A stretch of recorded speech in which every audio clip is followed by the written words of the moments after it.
नमस्कार बच्चों, आज हम पढ़ेंगे कक्षा 7 का इतिहास का पहला पाठ, छोटे-छोटे राज्यों का विकास। और पाठ चालू करने से पहले बस मैं आपसे यही पूछना चाहूँगी और कहना चाहूँगी कि और उम्मीद करती हूँ कि आप लोगों को मेरा वीडियो पसंद आ रहा होगा। सो प्लीज़ मेरे वीडियो को लाइक, शेयर एंड सब्सक्राइब ज़रूर कीजिए। एंड आप मेरी टीचमेंट की क्लासेस में भी एनरोल कर सकते हैं एंड टेलीग्राम लिंक से जुड़ के पीडीएफ नोट्स भी प्राप्त कर सकते हैं, जो कि बिल्कुल भी फ्री है। तो चलिए हम पढ़ते हैं कक्षा 7 का पहला पाठ छोटे-छोटे राज्यों का विकास। सन 647 में राजा हर्षवर्धन की मृत्यु हो गई, है ना? 647 में क्या बोल रहे हैं, जो राजा हर्षवर्धन थे, जिनके बारे में हमने कक्षा 6 में पढ़ा था, उनकी मृत्यु हो गई बोले। इसके बाद आने वाले 600 वर्षों तक, इसके बाद जो और 600 वर्ष हुए आगे के, है ना? भारत में कोई भी बड़ा राज्य बना ही नहीं। क्या हुआ? भारत में कोई भी राज्य नहीं बना बड़ा वाला और पूरे भारत में कई छोटे-छोटे राज्य बन गए। मतलब एक बड़े में बना, छोटे-छोटे हिस्सों में बना, ना कि एक बड़ा राज्य ऐसा नहीं बना, छोटे-छोटे हिस्सों में करके बना, ठीक है? ये छोटे-छोटे राज्य कहाँ से आए? ये भी तो पता चलना चाहिए कि कहाँ आके कौन आके भैया ऐसे ग्रुप बना-बना के हम एक सोसाइटी में रहते हैं, तो आज की डेट पे मतलब बोलना नहीं चाहिए बट जैसे बंगाली कॉलोनी अलग हो गई, फिर यहाँ दूसरे कॉलोनी के लोग रहते हैं, यहाँ दूसरे कई लोग ऐसे ग्रुप बना के रहते हैं ना, बिल्कुल ऐसे-ऐसे कर के छोटे-छोटे राज्य बन गए, तो ये छोटे-छोटे राज्य तो बने कहाँ से भई? कहाँ से आए? तो ये सारी चीज़ें इसमें पढ़ेंगे। इस समय के प्रमुख राजा कौन थे कि जो थे वो कौन थे, किस प्रकार के थे?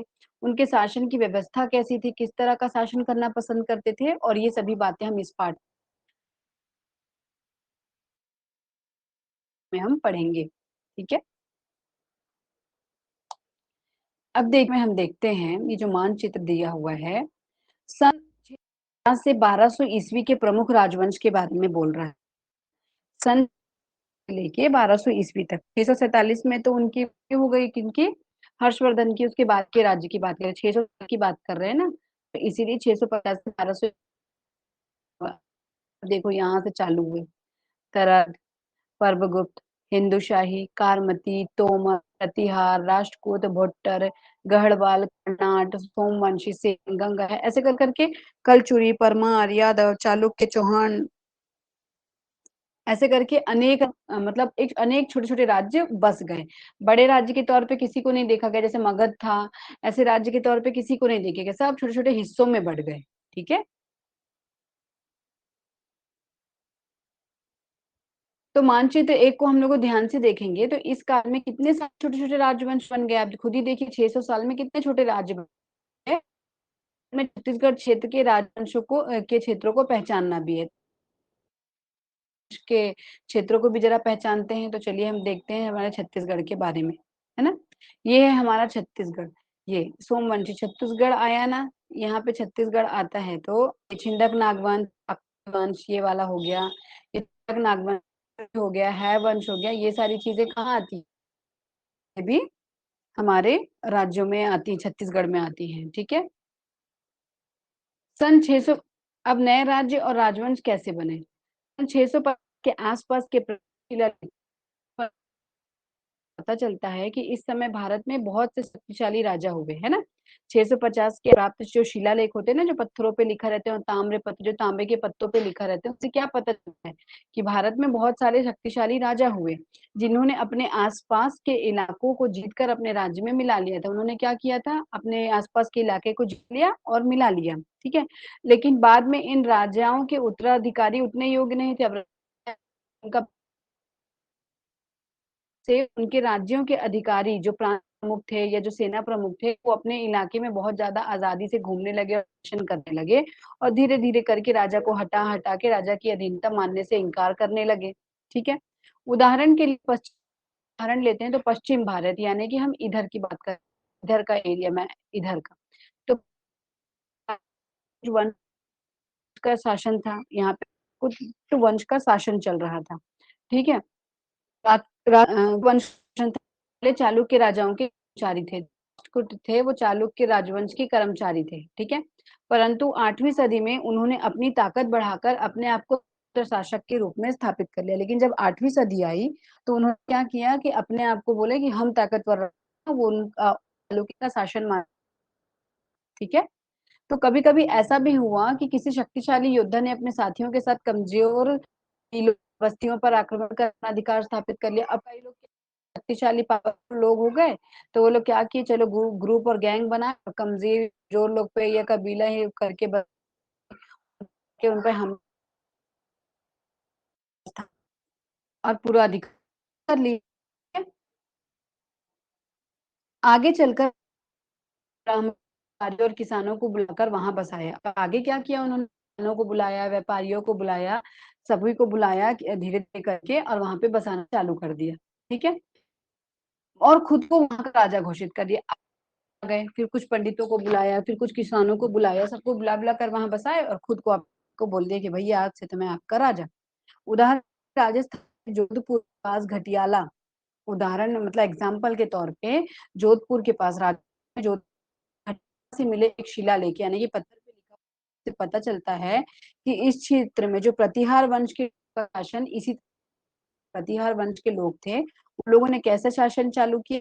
पहले जाके किसी कबीले में, बस्ती में आक्रमण कर दिया, फिर वहाँ पर आके लोगों को बसाया, ब्राह्मणों को बुलाया, व्यापारियों को बुलाया कि आया और कर दिया। इस तरीके से जोधपुर में घटियाला गाँव के पास शिलालेख से क्या प्राप्त हुआ कि प्रतिहार वंश के लोग इसी तरह से अपना शासन स्थापित किए, ठीक है? जबलपुर के निकट त्रिपुरी राज्य के कलचुरियों ने छत्तीसगढ़ में अपना शासन स्थापित किया और जबलपुर के पास जो त्रिपुरी राज्य के जो कलचुरी लोग थे, है ना? त्रिपुरी राज्य के जो कलचुरी लोग थे, वो लोग छत्तीसगढ़ में अपना शासन ऐसे स्थापित किए। राजा को राजा बनना है और राज्य बनाना है तो सिर्फ यही तरीका नहीं था, और भी तरीके थे। जैसे कुछ परिवारों ने ज़मीन के बड़े-बड़े टुकड़ों पर अधिकार लिया। अब कुछ परिवार के लोग थे, भैया ये बड़ा ज़मीन ये हमारा, कब्ज़ा कर लिया। उन ज़मीनों से फसल प्राप्त करने लग गए। सिंचाई के नए-नए साधन, कुएँ, तालाब, बावड़ी आदि बनवाए। है ना? नदी-नाले मतलब जो जिसमें से उनको पानी मिले उनकी फसल के लिए, इससे फसल ज़्यादा अच्छी होने लगी और वो क्या हुए, फसल अच्छी यानी बिज़नेस अन्य होने लग गए, है कि नहीं? धीरे-धीरे उन इलाकों के ऊपर उनका दबदबा बढ़ गया। अब जिसके पास ज़्यादा पैसा उसका पावर ज़्यादा भई, सिंपल सी बात है, जिसके पास ज़्यादा पैसा उसका पावर ज़्यादा। तो अब उनका पावर बढ़ते गया, दबदबा बढ़ता गया और लोग उनकी मानने लगे कि भैया ये तो रईस है, नहीं मानेंगे तो हमको काम नहीं देंगे, हमें भगा देंगे, ये वो। इन परिवारों ने अपने को श्रेष्ठ और ऊँचा सिद्ध करने के लिए अपने वंश का संबंध देवताओं व ऋषियों से जोड़ा। अब क्या हुआ? पहले तो पैसा ले आए, पैसा आने के बाद उनकी बात मानने लगे, अब बोलने लगे हम तो देवी-देवताओं से अपने-अपने वंश को ये लोग नाम नाम दे-दे के जोड़ने लगे। उदाहरण के बंगाल में जो पाल वंश थे, बंगाल के जो पाल वंशी थे, उन्होंने क्या किया जो मध्य भारत के कलचुरी थे, वो लोग भी क्या किए अपना नाम भगवान के नाम भगवान से जुड़े हुए हैं, ऋषियों से जुड़े हुए हैं, ऐसा कर करके अपने वंश को उन्होंने आगे बढ़ाया, नाम दिया। ब्राह्मणों और भाटों की भूमिकाएँ क्या हैं देखिए।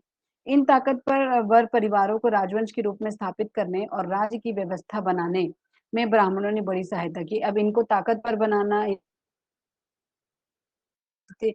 पक्के रूप से स्थित करना ये किसने किया? ब्राह्मणों ने बहुत ज़्यादा सहायता करी। उन दिनों धर्म, ज्ञान और राजकाज चलाने की ज्ञाता के रूप में ब्राह्मणों की बड़ी प्रतिष्ठा थी। सिर्फ ब्राह्मणों को ही था ना कि उनके पास राजकाज चलाने का आइडिया मतलब बड़े-बड़े पद में जैसे बोलते हैं ना महामंत्री तो रहते ही थे। उसके अलावा जो क्या बोलते हैं महामात्य और कोई-कोई भी लोग रहते हैं ना जो मंदिरों में जो राजाओं को पूरा धर्म गुरु होते हैं, राजगुरु होते हैं। वो लोग ज्ञान ये सब देते हैं, तो ये सारे किसके अंदर थी? ये सारी चीज़ें ब्राह्मणों की प्रतिष्ठा थी। इसलिए उत्तर और दक्षिण दोनों ही क्षेत्रों में के राजाओं ने गंगा यमुना तट पर बसे ब्राह्मणों को अपने राज्य में बसाया।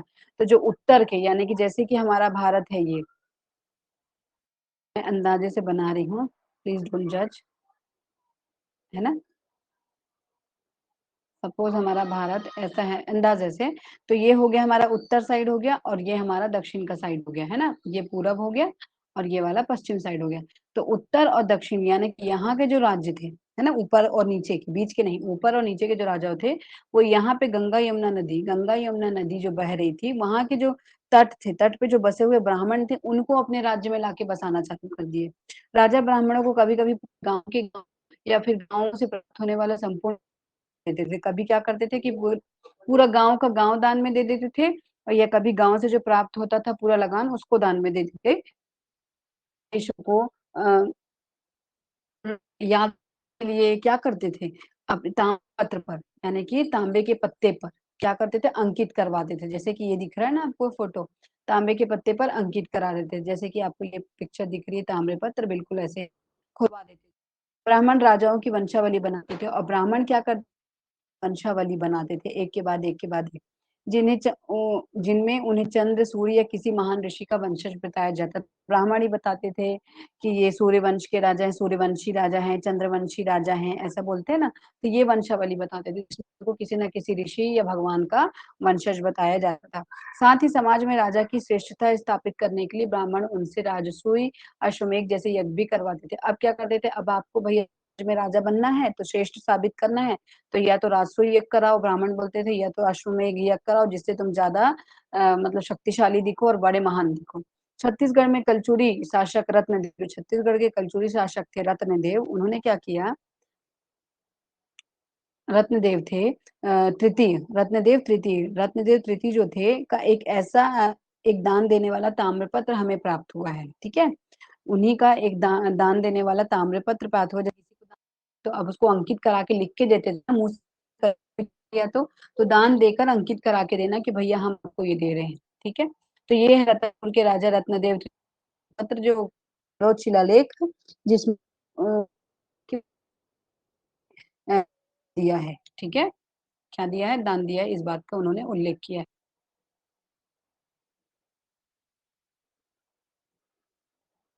पढ़ते हैं, भाटों ने भी राजवंशों को प्रतिष्ठित करने में महत्वपूर्ण भूमिका है। अब जो भाट होते हैं, भाटो बोलते हैं ना, वो लोगों ने भी बहुत ही राजवंशों को प्रतिष्ठित करने में अपनी बहुत ही महत्वपूर्ण भूमिका निभाई।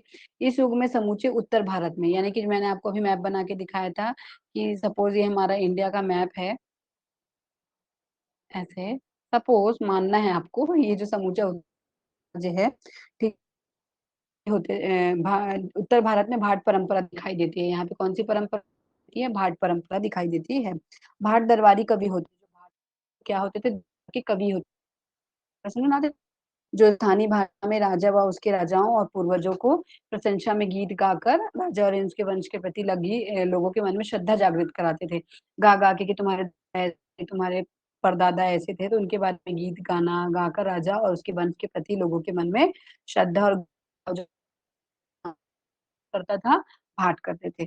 छत्तीसगढ़ में चारण कवि की परंपरा थी। हमारे जो छत्तीसगढ़ में किस चीज़ की चारण कवि की परंपरा थी, ठीक है? ये चारण कवि की परंपरा थी। खैरागढ़ के राजा जो थे, जो खैरागढ़ के राजा लक्ष्मीनिधि के लक्ष्मीनिधि राय जो थे, उनके दरबार के कवि कौन थे? दलराम राव थे। इन्होंने अपनी कविताओं में क्या की, राजा की प्रशंसा के साथ ही पहली बार छत्तीसगढ़ का नाम भी प्रयोग किया था। किया उन्होंने अपनी कविता, और उस कविता में उन्होंने सबसे छत्तीसगढ़ का नाम लिया। छत्तीस ठीक है? यानी कि पुरातन काल में ही छत्तीसगढ़ का नाम उन्होंने पहली बार लिया। अधिपति राजा और सामंत राजा कैसे हुए? ठीक है? ये चीज़ याद रखना है, ये सारी चीज़ें हमको एग्ज़ाम में भी काम आती हैं। अब अधिपति राजा और सामंत राजा कैसे हो गए? राजाओं की संख्या से भूमि और अधिकार क्षेत्र के विस्तार को लेकर अनेक युद्ध होने लगे। अरे ये तो मेरा है, तुम गए तो इन दिनों जो राजा हार जाते थे, उन्हें आमतौर पर अपने राज्य वापस मिल जाते थे। क्या होता था, हार गए, चलो भैया अपना राज्य लो, ले नियम मानो, शर्त मानो, कुछ-कुछ शर्त रख देते थे। तो क्या उन्हें विजयी राजा, जो राजा जीतता था, उनकी शर्त माननी पड़ती थी। पराजित राजा को यह स्वीकार करना पड़ता था कि विजयी राजा उसका स्वामी है, कि जो विजयी राजा है तो मेरा विजयी राजा अधिपति कहलाता था, और जो पराजित राजा था वो उसका सामंत कहलाता, कि जो जीता वो अधिपति और जो हारा वो सामंत। ठीक है? यह दिखाने के लिए कि वह किसी हीन है, पराजित राजा को अपने नाम लिखनी पड़ती थी। को ये बताना है कि भैया हम तो किसी के अंडर कंट्रोल में हैं, हमारा राजा तो कोई और है, हम तो हार चुके हैं। तो उसके लिए क्या पड़ता था, उससे आगे भैया कैसे छपवाएँगे? तो वो अपने नाम के सामने लिखना पड़ता था उसको, परम भट्टारक परमेश्वर महाराज राजाधिराज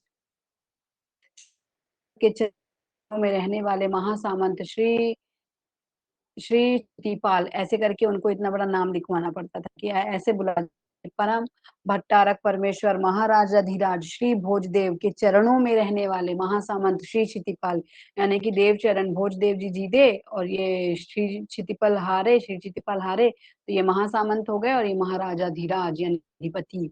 ठीक है? इसके अतिरिक्त सामंत अपने अधिपति के प्रति अपनी कृतज्ञता दिखाने के लिए उसके आस-पास समय-समय पर मूल्यवान भेंट भी भेज कि भैया लो हम आपके चेले हैं, आपके चपाटे हैं, आपके नीचे हैं, आप हमारे राजा, आप ये लो। साथ ही जब भी अधिपति राजा लड़ रहा होता है तो सामंतों को अपनी से या और क्या करें, उसकी सेहत के लिए अपनी सेना लेकर जाना उसकी सहायता के लिए अपनी सेना लेकर जाना पड़ता ही था। अब भई किसी के अंडर में है तो क्या करेंगे, जहाँ जाने बोलेगा जाना ही पड़ेगा। अब प्रमुख राजवंश क्या हुए? बहुत से लाभ होते थे भई कि क्या लाभ होता था लिखा है इसको अब आप कहानी पढ़े हैं? तब सन 800 ईस्वी से लेके लगभग 1000 ईस्वी तक, है ना? सन 800 ईस्वी से लेके लगभग 1000 ईस्वी तक उत्तर और दक्षिण भारत था जो म उत्तर और मध्य भारत था और दक्षिण, 3 बड़े राजवंश बने। कितने पावरफुल राजवंश बने? 3। उत्तर भारत में जो मैंने आपको बताया प्रतिहार वंश मतलब कि किसी बस्ती में हमला करने के बाद फिर अपने आप का राजा बनते थे वैसा और पूर्वी भारत में पाल वंश बने और दक्षिण में राष्ट्रकूट वंश के लोग बने। राष्ट्रकूट कौन थे? ये लोग दूसरे राजा के वो थे अधीन थे, उनके काम करने वाले थे। बाद में इन्होंने अपनी स्वतंत्रता उन्होंने कहा कि हमें आपका नहीं मानना है, हम अपनी मर्ज़ी से काम करेंगे भैया और खुद राजा बन गए, ठीक है? इन 3 वंशों के राजा कन्नौज पर अधिकार करने और स्थापित करने के लिए आपस में लगभग 200 वर्षों तक लड़े। बाप रे! इतना था 200 वर्षों तक झगड़ा करते रहे। इस कारण तीनों राज्यों की शक्ति भी नष्ट हो गई। अब भई इतना लड़ेंगे पैसा खाना खर्च, उतनी सेना का खाना भी लगेगा, सब लगेगा तो सब चीज़ नष्ट हो गया धीरे-धीरे। छत्तीसगढ़ में कलचुरी वंश, है वंश के राजा राज्य कर रहे थे। कलचुरी वंश को है वंश भी बोलते थे, इसके राजा राज्य कर रहे थे। इनमें कलिंगराज रत्नदेव और जाजलदेव ये तीनों राजा प्रमुख थे, ठीक है? ये तीनों राजा प्रमुख थे। सन 1000 ईस्वी के आसपास कलिंग राज ने समूचे दक्षिण कौशल यानी कि पूरे छत्तीसगढ़ के एरिया पर अधिकार कर लिया और उन्होंने तुम्बाड़ नगरी में अपनी राजधानी स्थापित की और स्वतंत्रता पूर्वक शासन किया। कहाँ किया? दक्षिण कौ इसी वंश के रत्नदेव ने महाकौशल क्षेत्र में रतनपुर को राज्य की नई राजधानी अब इसके आगे के राजा बने रत्न कि महाकौशल क्षेत्र में जो रतनपुर का एरिया था, ठीक है, जिसको मणिपुर का नाम कहा जाता है, उसको अपनी राजधानी बनाई। उन दिनों महाकौशल के क्षेत्र में रतनपुर की बराबरी का कोई भी शहर नहीं होता था। महाकौशल करके से दक्षिण कौशल को एक महाकौशल भी कहा जाता तो उसमें रतनपुर की बराबरी का कोई शहर नहीं कल्चरी वंश के राजा अपने आप को राजपूत कहते थे। जो कल्चरी वंश के राजा थे, वो अपने आप को क्या कहते थे? वो अपने आप कहते थे। इनके अतिरिक्त इस काल में भारत के दूसरे इलाकों में ये तो इसी काल में छत्तीसगढ़ में जो हो रहा था, इसी काल में भारत में क्या हो रहा था, विशेषकर जो उत्तर भारत था और उत्तर-पश्चिम यानी कि उत्तर भारत, इधर उत्तर-पश्चिम यानी कि ये दोनों का एरिया मिलाएँगे, ठीक है? और मध्य भारत यानी बीच में बहुत से राजपूत वंश की स्थापना हुई, प्रभावी हुए। और कौन-कौन से प्रमुख थे? चौहान, तोमर, परमार, गुर्जर, प्रतिहार ये सारे राजा, ठीक है? इन राजवंशों की विशेषता यह थी कि प्रत्येक वंश की कई शाखाएँ अलग पर राज करती थी। इनकी विशेषता ये थी कि सबकी शाखा ये अलग-अलग एरिया बाँटी थी कि ये इनकी एक शाखा इधर है, एक शाखा इधर है। इस समय मध्य भारत में परमार वंश के राजा जो थे, परमार वंश के जो राजाओं का शासन था, किनका शासन था?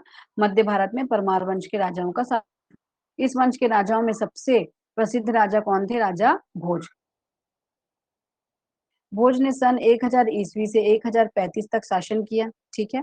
अपनी शक्तिशाली सेना के कारण ही वह एक विशाल साम्राज्य बनाने की स्थापना करने में सफल हुए, नहीं तो 600 साल तक कोई भी स्थापना नहीं कर पाया था। भोज एक पराक्रमी राजा होने के साथ-साथ विज्ञान, साहित्य और वास्तुकला में भी गहरी रुचि रखते थे। विज्ञान का नॉलेज रखे, साहित्य का नॉलेज रखे, वास्तुकला का भी गहरी रुचि रखते थे वो, ठीक है?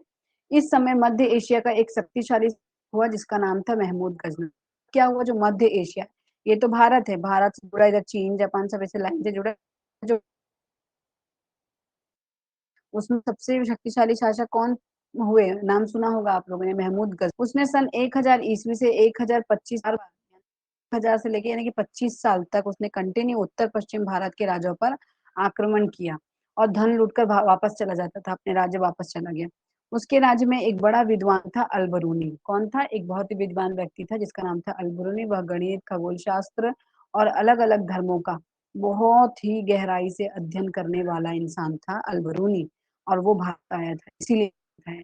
यहाँ आकर उसने संस्कृत भाषा सीखी और कई वर्ष जगह-जगह भ्रमण कर पुरानी पुस्तकों का अध्ययन किया, बहुत पढ़ा। अपने देश लौटने के बाद उसने सन 1030 में अरबी भाषा लिखी जिसका नाम के हिंद, यानी कि तहकीकात बोलते हैं ना, सीआईडी तहकीकात करो, तो तहकीके हिंद में जाके उसने तहकीकात की, मतलब घूमा। इस किताब में उसने लोगों, उनके रहन, लिखाई पढ़ाई भी, हर चीज, खगोल शास्त्र, परिवहन, सारी चीजों के बारे में आदि के बारे से विवरण किया विस्तार से इस बारे में। ठीक है, अब देखते हैं राजवंशों की शासन नीति क्या थी। इन अधिकारियों को राज्य की तरफ से नियमित वेतन तो नहीं मिलता था, बल्कि बड़े बड़े भू क्षेत्र या कई गांव वो कर दिए थे। क्या होता था, इनको नियमित वेतन देती थी, नियमित वेतन नहीं था, बड़ा बड़ा जमीन दे देते थे और गांव इनके नाम दे देते थे अधिकारियों को कि लो भैया ये तुम्हारे लो।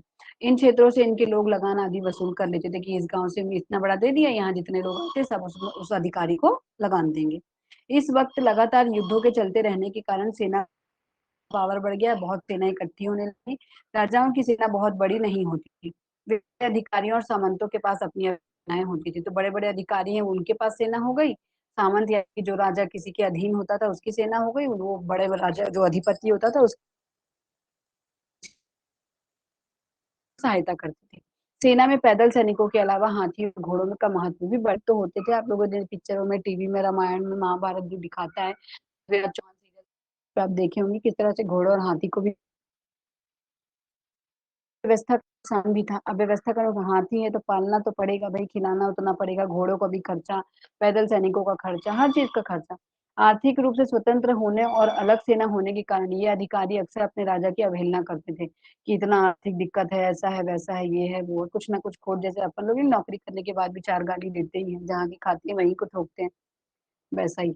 वे हमेशा अपने लिए और ज्यादा स्वतंत्रता हासिल करने के लिए तत्पर रहते थे। उनको लगता था हमारी सेना तो स्वतंत्र है और स्वतंत्र होना चाहिए, हम राजा के अंडर में क्यों रहे, हमारे पास ज्यादा है। ठीक है, और ये उसी से रिलेटेड प्रश्न है, तो इसको एक बार देखिएगा, जरूर बनाने की कोशिश कीजिए। दक्षिण भारत के बड़े राजवंश क्या हुआ। चोल वंश दक्षिण का सबसे शक्तिशाली राजवंश था, ये तो मैंने बताया आपको। राजा थे चोल, राजेंद्र चोल और कुलोत्तुंग चोल। ठीक, इन राजाओं ने न केवल पूरे दक्षिण भारत पर अपना वर्चस्व स्थापित किया, बल्कि सैनिक अभियानों से धन इकट्ठा करने के लिए उड़ीसा, बंगाल को हराया। कि सैनिक अभियान करेंगे और उससे पैसे इकट्ठा करेंगे तो बंगाल को पराजित और अपना विशाल राज्य स्थापित कर दिया। उन्होंने अपने समुद्री बेड़ों की मदद से समुद्र पार कर लिया, समुद्री बेड़ा बना के पार कर लिए कि चलो भैया अब पार करेंगे। फिर इंडोनेशिया, मलेशिया और मालदीव पर भी चढ़ाई करने चले गए, इनका तो कुछ ज्यादा ही डिमांड था। श्रीलंका का एक बड़ा हिस्सा लंबे समय तक चोल राजवंशों का हिस्सा रहा, और जो श्रीलंका का आधा हिस्सा था, एक बड़ा, मतलब कहना चाहिए, जैसे यहाँ पे ये श्रीलंका, उसका आधा ज्यादा कब्जा हिस्सा किसके अंडर में था, चोल वंश राजाओं के अंडर में था। चोल राजाओं की सफलताओं का आधार था, चोल राजाओं की इन सैनिक सफलताओं का आधार क्या था, जल सेना, यानी कि जल से भी जो सेना निकल सके बेड़ा बना के, और थल सेना, ये सारे मिलके उनका सफलता सफलता है ना। और ये देखिए राजा राजेश्वर मंदिर बना हुआ दिख रहा है आपको, है ना, वृद्धेश्वर राजेश्वर मंदिर। ठीक है, सैनिक अभियान से जो उसका क्या करते थे, सैनिक अभियानों से जो धन मिलता था, चोल राजाओं ने उससे कई मंदिर बनवाए थे। मंदिरों में स्थापित देवताओं के नाम उन मंदिरों के बनवाने वाले राजाओं के नाम पर होते थे। अब वहां के भगवान का नाम कैसे होता था, जो वहां का राजा होता था ना, उनके नाम पर जिसने मंदिर बनाए। जैसे राजा राज चोल ने क्या बनवाया, तो उस मंदिर का नाम क्या दिया, राजा राजेश्वर मंदिर बनवाया गया, राज राजेश्वर मंदिर नाम दे दिया। अपनी सेना जुटाने और शासन के अन्य खर्चों के लिए चोल शासक प्रजा पर विभिन्न प्रकार के कर लगाते थे। अब ये सेना चाहिए, उनका खर्च क्या, कर लगाएंगे, टैक्स लगाएंगे। तो भूमि पर लगने और जमीन पे जो लगता था कर, वो कर सबसे ज्यादा इम्पोर्टेंट होता। यह कर उत्पादन के एक तिहाई हिस्से का होता था, कि जैसे कि आपका ये फसल है, इस पे आपका ये है, तो एक तिहाई हिस्सा इनके अंडर में चला जाएगा। इसके अलावा व्यापार पर लगने वाले कर भी बहुत ज्यादा काफी महत्वपूर्ण होते थे। व्यापार में जो भी कर लगते थे, इसके साथ साथ जो बड़े बड़े निर्माण कार्य होते थे, जैसे तालाब, नहर आदि को बनाते समय गांव वाले, जैसे आप काम कर रहे हो तो इसका भी दो, है ना। ग्राम व्यवस्था एवं स्थानीय शासन का विकास हुआ, उसमें क्या हुआ, ग्राम व्यवस्था का विकास हुआ, और स्थानीय स्वशासन, यानी कि स्थानीय लोग जैसे कि किसी राजा के अंडर में काम करते करते फिर अपना एरिया कैप्चर कर लिए, तो ऐसा, तो इसका विकास किस समय हुआ, इसी युग में हुआ, 600 से लेके 1200 ईस्वी तक। ठीक है, तो हमारा पार्ट 8 भी, पार्ट पहला भी खत्म हो गया कक्षा 7 का। और आई होप आप लोगों को मेरा ये वीडियो समझ में आया होगा। कोई भी डाउट हो या कोई भी चीज़ हो या आपको नेक्स्ट क्या पढ़ना हो तो आप मेरे कमेंट बॉक्स पे कमेंट करके बता सकते हैं। और मैं उम्मीद करती हूँ आप लोगों को मेरा वीडियो पसंद आ रहा होगा, तो प्लीज़ मेरे वीडियो को लाइक, शेयर एंड सब्सक्राइब ज़रूर कीजिए। एंड मेरे टेलीग्राम चैनल को भी आप जॉइन कर सकते हैं पीडीएफ नोट्स के लिए, जो कि बिल्कुल फ्री हैं एंड उस पे टेस्ट वगैरह भी होते हैं। एंड आप मेरे टीचमेंट क्लासेस को भी एनरोल कर सकते हैं। Please do like, share and subscribe my video. धन्यवाद।